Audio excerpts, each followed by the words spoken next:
Been a little minute since I've done one of these. Make sure I'm centered here.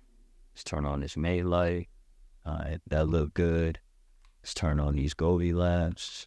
And let's turn on this overhead. I think that's a nice shot. So welcome back to my channel. My name's Xavier Ashton, aka Astro Royale. And today's video is going to be about a question I get asked all the time since I started my vertical journey. And that is,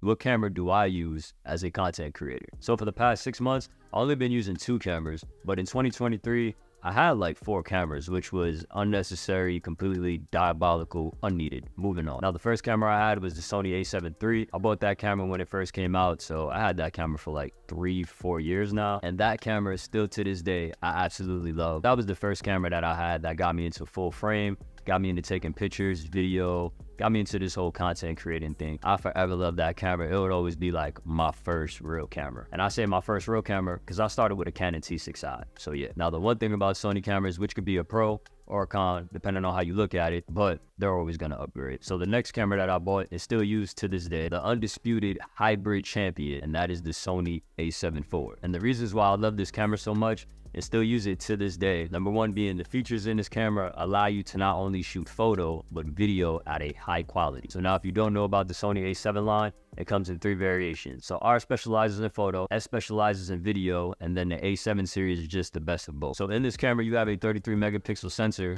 Oh, the E curtain is down, which is amazing for photo taking, just not for prints. And this camera shoots video in 8K, but it downsamples it to 4K, so you can only imagine how good quality video you're getting. Now, before I got my next camera, which I'm recording with now, this was my workhorse, my absolute beast. If I had to do photo and video, I'm bringing this camera. But for the most part now, this is now like my designated photography camera. I shoot a lot of portraits from this, like people and sneakers. The only lens I really use is an 85, and this is the Sony 85 1.8.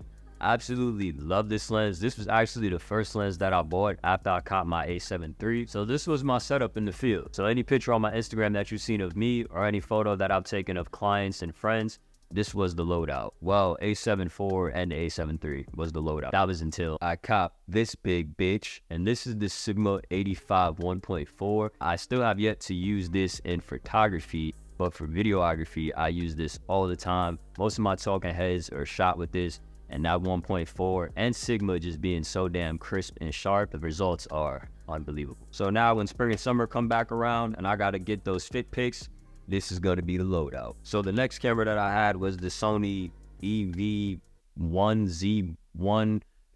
Sony, why do you make it so hard to name your damn cameras? I just had to look it up because it was gonna piss me off. It was the Sony ZV-E10, and I actually did a video of that camera titled Best Vlogging Setup for 2023.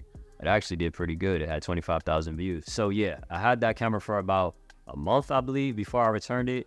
And I shouldn't have, because I want to start streaming. I know I've been saying that a lot. And that would have been the perfect stream camera. Literally could have put it right there. But it is what it is. The reason why I actually bought that camera is because I wanted to start vlogging more. And now, mind you, this is now like more simpler. My vlogging setup at the time, I only had an a7 III and an a7 IV. So the a7 III doesn't have the flip out screen, a7 IV does. Now, I'm still not comfortable with vlogging. I definitely want to get better at it because I want to do more vlogs, but I just felt like the setup that I had, now mind you, I had the Joby tripod, which it broke, but Joby tripod, a7 IV, Rode mic, where's my 20? Sony 20mm f1.8G for the lens. Personally, I just felt like somebody that was uncomfortable vlogging to have this big ass setup. Mind you, like I said, this handle is smaller. The Joby tripod is long as hell, but it was just too much. Like everybody was looking at me. I just felt like really uncomfortable. So I went and bought that camera, the Sony ZV-E, whatever the hell it's called. And believe me, when I tell you that camera took me out of my comfort zone, I simplified the hell out of that camera. I had like the little Manfrotto tripod. The camera's already small.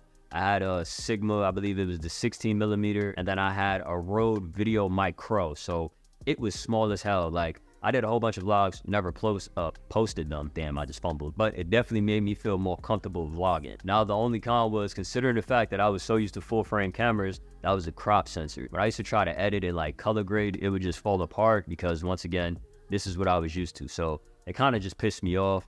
To be honest, I could have just put in like auto white balance, auto ISO, but I kind of like that cinematic feel, and I couldn't really get that on that camera without the colors looking like really muddy.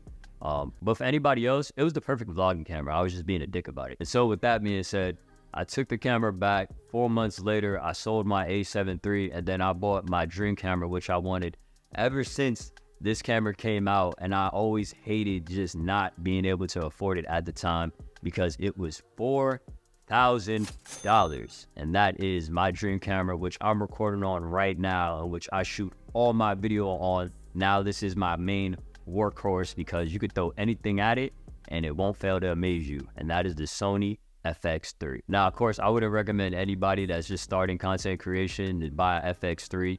Honestly, you could buy like the Sony ZV-E1 right now, because that honestly is the best camera for creators. I think it's like $2,100. It's damn near a baby FX3. It has like this AI stabilization, which I hope whenever they make the FX3 Mark II, it has that, because you could like not use a gimbal at all and still get like gimbal-like footage. If I'm a recommended camera, definitely creators, Sony ZV-E1. But back to my FX3, I love this camera, man. Like I said, I strictly use it only for video because it has a 12 megapixel sensor. I mean, you could take photos with it, but they're really not going to come out great. I mean, you could post it on Instagram, but 12 megapixel sensor, it is a low light beast. It could be pitch black outside and you turn on that dual ISO to 12,800 and it's damn near like you got night vision. It's honestly crazy. You also can shoot 4K 120, which is slow-mo. Now, personally, I shoot everything in S-Log3. I don't even know why I wanted to color grade, because it just makes everything more difficult. But I mean, the end results are just wow. It has Cine EI, which makes shooting S-Log just so much more easier. You also get the audio top handle, which allows you to equip an XLR mic. And I believe you can record like 4 channels of audio, so that could be like just 4 different mics, wireless or non-wireless. Actually, I'm not trying to feature dump, so moving on. But this camera definitely packs a big punch and a little frame. And that's just why I love it, because it's a baby cinema camera compared to like their FX6. And like I said, any video that you've seen from me, TikTok, YouTube, Instagram was shot on this camera. I just love this camera, man. Oh yeah, and I forgot to tell you guys, the lens that I'm currently recording with right now is the Sigma 24-70. And to be honest, it's a beast, man. Like, why spend $2,200 on the Sony version when you can get the Sigma version? I believe it's like $1,200. You save yourself $1,000 and you damn near still have the same quality. It's a little bit heavier, but it still gets the same quality. So I hope this video answered all the questions that you guys been asking me on TikTok and Instagram. It's like a real rainy day outside, so I thought, why not come back to YouTube, answer these questions, and just get back in the flow of YouTube. I definitely want to take YouTube serious this year 2024, Kobe year. I really want to be a YouTuber. I damn near took a year off to learn all the vertical content things because businesses wanted that. And as a content creator, if you want to grow, you got to learn. So that's what I did. But my heart resides on YouTube and these horizontal videos, just because it's just a better vibe, man, to be honest. Before I get out of here, a little tip. Once again, the Sony ZV-E1 is the best content creating camera if you're just starting.